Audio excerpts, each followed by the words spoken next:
નમસ્કાર મિત્રો સ્વાગત છે તમારું અમારી યુટ્યુબ ચેનલમાં। આજની વિડીયોમાં વાત કરીશું દેશ અને દુનિયાના સુપરફાસ્ટ સમાચારની। સૌપ્રથમ વાત કરીએ તો અમદાવાદના ભાટ ગામે મકાનમાં આગ લાગતા એક વ્યક્તિનું મોત થયું છે। અમદાવાદના ભાટ ગામે મકાનમાં આગ લાગવાની ઘટના સામે આવી છે। આ દુર્ઘટનામાં માતા અને પુત્રીનો બચાવ થયો છે। જણાવી દઈએ કે રસોડામાંથી આગ પ્રસરતા મકાનના ઉપરના માળ સુધી પહોંચી ગઈ હતી, જેમાં માતા અને પુત્રી બહાર નીકળી ગયા, પરંતુ પિતા ઘરની બહાર ન નીકળી શક્યા અને તેમનું મોત થયું હતું। જોકે આગ લાગવાનું કારણ હજુ સુધી અકબંધ છે। મિત્રો, અન્ય મહત્વના સમાચારની વાત કરીએ તો દક્ષિણ ગુજરાત અને સૌરાષ્ટ્ર બાદ હવે મેઘરાજા ઉત્તર ગુજરાતને ગમરોડ્યો છે। દાંતામાં ગઈકાલે આભ ફાટ્યું હતું। 4 કલાકમાં 8 ઇંચ વરસાદ ખાબક્યો હતો, જેથી સરકારી હોસ્પિટલમાં પાણી ઘૂસી ગયા હતા, જેના પગલે દર્દીઓને ટ્રેક્ટરની મદદથી અન્ય હોસ્પિટલમાં ખસેડવામાં આવ્યા હતા। તો પાલનપુરમાં પણ 2 ઇંચ વરસાદમાં ઠેર ઠેર પાણી ભરાઈ ગયા હતા। મિત્રો, અન્ય મહત્વના સમાચારની વાત કરીએ તો વરસાદને લઈને આજથી 7 દિવસ સુધી હવામાન વિભાગની આગાહી સામે આવી છે। ગુજરાતમાં ગઈકાલે પણ સારો વરસાદ પડ્યો હતો, ત્યારે હવે નવી આગાહી સામે આવી છે। તે મુજબ આગામી 7 દિવસ સુધી રાજ્યમાં હળવાથી ભારે અને છૂટોછવાયો વરસાદ પડી શકે છે। તો બીજી તરફ ઉત્તર ગુજરાતમાં બનાસકાંઠા, સાબરકાંઠા, અરવલ્લી તેમજ દક્ષિણ ગુજરાતમાં સુરત, નવસારી, વલસાડ, દમણ અને દાદરાનગરમાં અતિભારે વરસાદની શક્યતા છે। આ સાથે અહીં એલર્ટ પણ આપી દેવામાં આવ્યું છે। મિત્રો, અન્ય મહત્વના સમાચારની વાત કરીએ તો રથયાત્રાને લઈને સીએમ ભૂપેન્દ્રભાઈ પટેલની ઉચ્ચ સ્તરીય બેઠકનું આયોજન કરવામાં આવ્યું હતું। અમદાવાદમાં 7 જુલાઈના રોજ 147મી રથયાત્રાની તૈયારી પૂરજોશમાં ચાલી રહી છે, ત્યારે રથયાત્રા શાંતિ અને સલામતીના વાતાવરણમાં સફળતાપૂર્વક પાર પડે તે માટે સીએમ ભૂપેન્દ્રભાઈ પટેલે પોલીસ તંત્ર સાથે ગાંધીનગરમાં ઉચ્ચ સ્તરીય બેઠકનું આયોજન કર્યું હતું, જેમાં તેમણે તૈયારીની સમીક્ષા પણ કરી હતી। આ બેઠકમાં તેમની સાથે ગૃહમંત્રી હર્ષ સંઘવી પણ જોડાયા હતા। રથયાત્રામાં કુલ 18,784 સુરક્ષાકર્મીઓ હાજર રહેશે। મિત્રો, અન્ય મહત્વના સમાચારની વાત કરીએ તો દારૂની મહેફિલ માણતા એસટી કર્મચારીઓને સસ્પેન્ડ કરવામાં આવ્યા છે। દારૂની મહેફિલ માણતા 3 એસટી કર્મચારીઓને ફરજ મુક્ત કરાયા છે। અંબાજી એસટી ડેપોના કર્મચારીઓનો વિદાય સમારંભ બાદ દારૂની મહેફિલ માણતા હતા। વિડીયો સોશિયલ મીડિયામાં વાયરલ થતાં પગલાં લેવામાં આવ્યા હતા। ડેપો મેનેજરના જણાવ્યા પ્રમાણે એસટીના ડીસી દ્વારા કડક કાર્યવાહી કરવામાં આવી છે। હજુ એક કર્મચારી ઉપર પગલાં પણ ભરાઈ શકે છે। મિત્રો, અન્ય મહત્વના સમાચારની વાત કરીએ તો રથયાત્રા દરમિયાન 4500થી વધુ પોલીસકર્મીઓ તૈનાત હશે।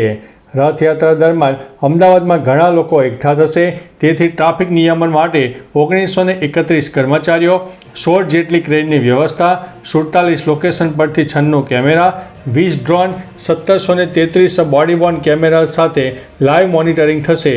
16 કિલોમીટરના સમગ્ર યાત્રા રૂટ પર 1400 જેટલા સીસીટીવી કેમેરા મુકાશે। મૂવિંગ બંદોબસ્ત દ્વારા યાત્રા રથ, ટ્રકો, અખાડા અને ભજન મંડળીઓની સુરક્ષા માટે 4500થી વધુ કર્મચારીઓ તૈનાત રહેશે। મિત્રો, અન્ય મહત્વના સમાચારની વાત કરીએ તો સાગઠિયાના 6 દિવસના રિમાન્ડ મંજૂર કરવામાં આવ્યા છે। રાજકોટ ટીઆરપી ગેમ ઝોન અગ્નિકાંડની તપાસ મામલે ધરપકડ કરાયેલા પૂર્વ ટીપીઓ મનસુખ સાગઠિયાના કોર્ટે 6 દિવસના રિમાન્ડ મંજૂર કર્યા છે। એસીબીએ સાગઠિયાને કોર્ટમાં રજૂ કર્યો હતો અને સાગઠિયાના રિમાન્ડ અંગે સરકારી વકીલે દલીલ કરી હતી। સાગઠિયાના બેંક એકાઉન્ટની તપાસ હજુ પણ બાકી છે અને બેંક એકાઉન્ટની તપાસ તેની હાજરીમાં કરવી જરૂરી છે।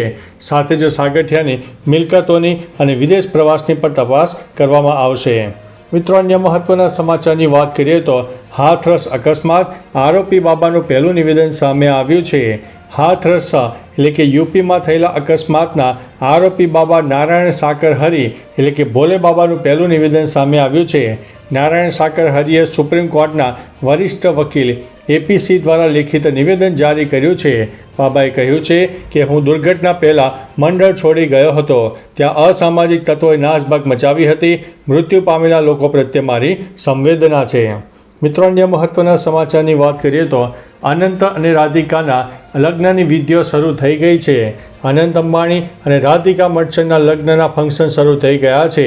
3 જુલાઈએ એન્ટેલિયામાં તેમનો મામેરું સમારોહ યોજાયો હતો। પરિવાર ઉપરાંત બોલિવૂડની અનેક હસ્તીઓએ પણ ભાગ લીધો હતો.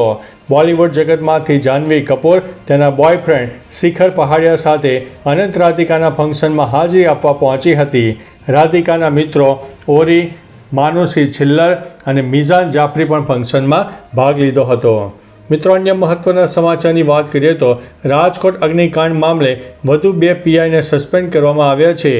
રાજકોટ અગ્નિકાંડ મામલે વધુ એક કાર્યવાહી કરી દેવામાં આવી છે.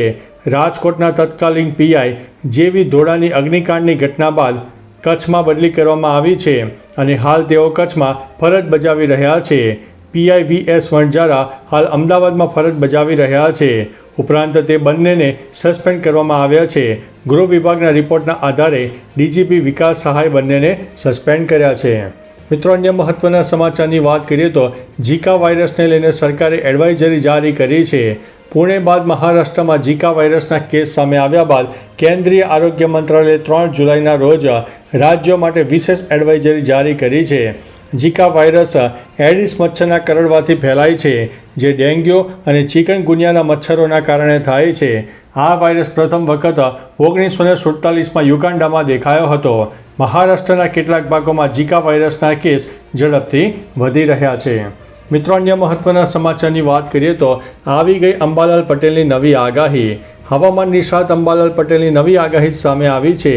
આગાહી પ્રમાણે 6 અને 7 જુલાઈએ અમદાવાદ, ગાંધીનગર, પંચમહાલમાં અતિભારે વરસાદ પડવાની શક્યતા છે. સૌરાષ્ટ્રના જિલ્લામાં અને દક્ષિણ ગુજરાતના જિલ્લામાં પણ ભારે વરસાદ થવાની સંભાવના છે. ઉપરાંત રાજ્યમાં કેટલાક જિલ્લામાં વરસાદની શક્યતા હજુ પણ વ્યક્ત કરવામાં આવી છે. તો ચાલો મિત્રો, ફરીથી દેશ અને દુનિયાના સુપરફાસ્ટ સમાચાર લઈને મળતા રહીશો. ત્યાં સુધી અમને રજા આપશો. નમસ્તે.